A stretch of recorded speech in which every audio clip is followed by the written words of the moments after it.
Bonjour à tous, nous sommes le 13 juin 2023 et je vous propose une analyse rapide de l'action Philips Con. Je ne sais pas comment on prononce, hein, mais donc voilà, vous avez le nom tout là-haut. Voilà, donc je vais essayer d'aller très vite, hein, mais comme d'habitude, c'est une analyse purement technique qui n'engage personne, même pas moi d'ailleurs. C'est juste ce que j'y vois ici et maintenant et après, à chacun de s'en servir comme il l'entend. Je démarre par l'annuel très rapidement. Qu'est-ce qu'on peut voir en annuel? Qui a eu un pic 2000, après ça a hésité, vous voyez, on a eu une belle remontée, et puis depuis 2021, grosse baisse. On voit toutefois une zone aux alentours des, voilà, vous voyez, là qui bloque vraiment les prix en annuel. On le voit vraiment, je dirais, aux alentours des 13, 14. Avec des mèches qui descendent à 10-50 quand même, mais là on a clairement une zone de support qui semble bloquer vraiment sérieusement les prix. J'ai fait quelques tracés, vous voyez, avec cette petite pointe de Tenkan, cet alignement Tenkan, et puis bon, le plat Kijun, la Tenkan et la Kijun qui sont très loin, donc pour le moment on n'en parle pas. Ce qu'on peut voir en annuel, c'est que on est au-dessus d'un support, potentiellement un double top, donc si ça casse, on pourrait redescendre sérieusement.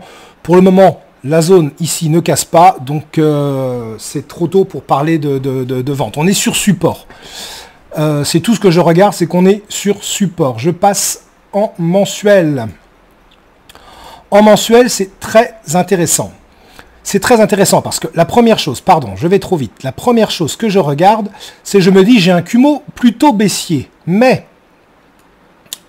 souvent avec Ichimoku, souvent quand on a les marches, on ne regarde pas suffisamment en arrière. Et si je regarde en arrière, je vois que j'avais un twist ici en 2003. Un twist en 2003 qui offrait l'opportunité possible d'avoir un range. L'opportunité possible, ça ne veut absolument rien dire, mais vous avez très bien compris ce que je voulais dire. Et ce range, la borne haute étant ici, la borne basse aurait été là. Et j'ai élargi un petit peu. Donc vous voyez, on serait en fait toujours dans un range mensuel depuis 2003, ce qui est quand même relativement hop là, voilà, énorme. Vous voyez, je l'aligne bien.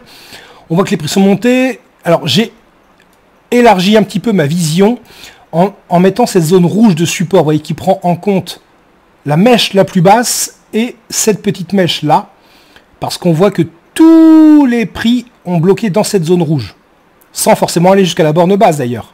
Mais on voit que c'est ici que ça a bloqué. Donc pour moi, c'est cette zone de support.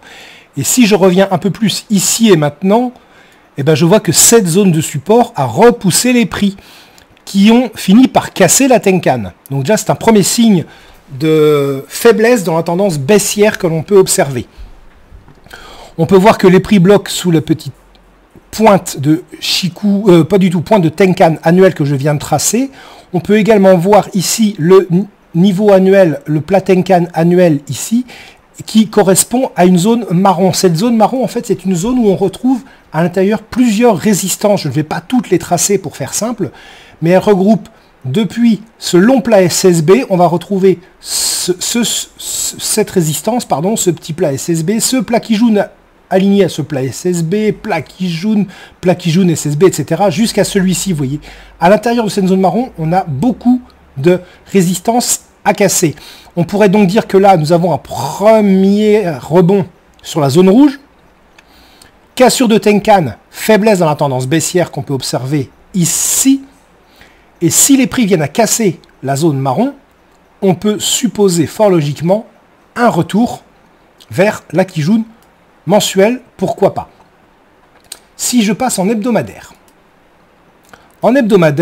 première chose que je regarde, un twist, une borne basse, une borne haute, et comme par hasard, qu'est-ce qu'on voit? Ah, pardon, c'est une bonne nouvelle, pardon si vous avez entendu, c'est excellent. Un trade gagné.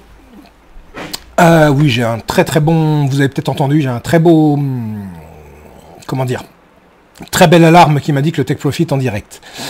Donc je disais, je reviens sur mon analyse, pardonnez-moi, je vois ce range hebdomadaire, borne rouge, enfin zone rouge en borne basse, m'a perturbé, et haut de la zone marron en borne haute, à peu près, vous me pardonnerez, hein, mais voilà, on est sur de l'à peu près.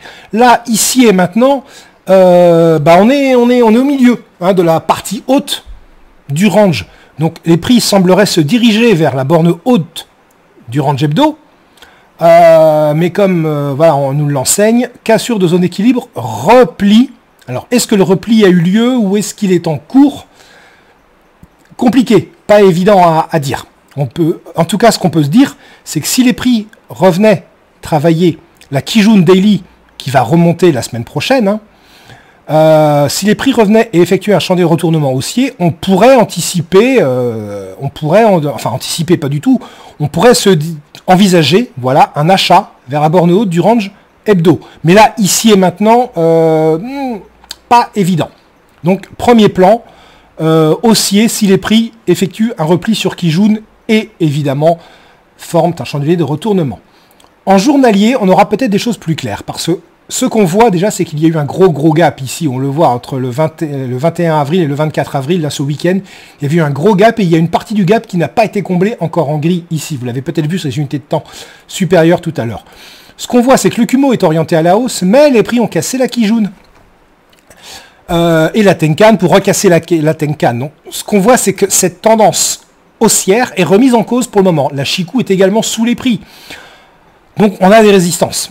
Ce qu'on peut se dire, c'est que si les prix cassent la Kijun, on reviendrait à une tendance haussière franche et nette sur cette unité de temps, à surveiller la Chikou quand même, qui pourrait nous guider vers le haut du range hebdo.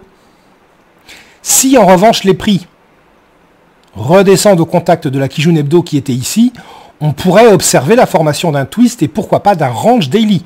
Donc nous avons pour les acheteurs et pour ceux qui auront validé le fondamental sur cette action, deux zones on va dire d'action. La Kijun hebdo, je vais dire trois zones d'action. La Kijun hebdo mais qui va remonter la semaine prochaine, éventuellement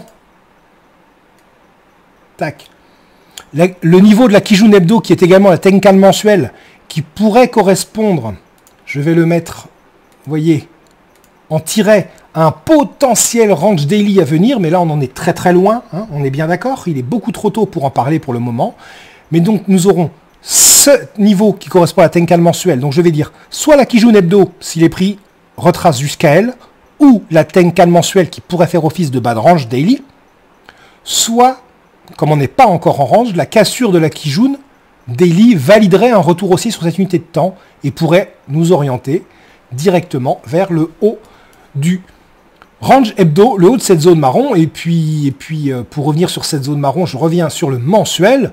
On le voit, cette zone marron, si elle casse, on pourrait continuer à repartir à la hausse parce qu'on aurait de la marge ensuite.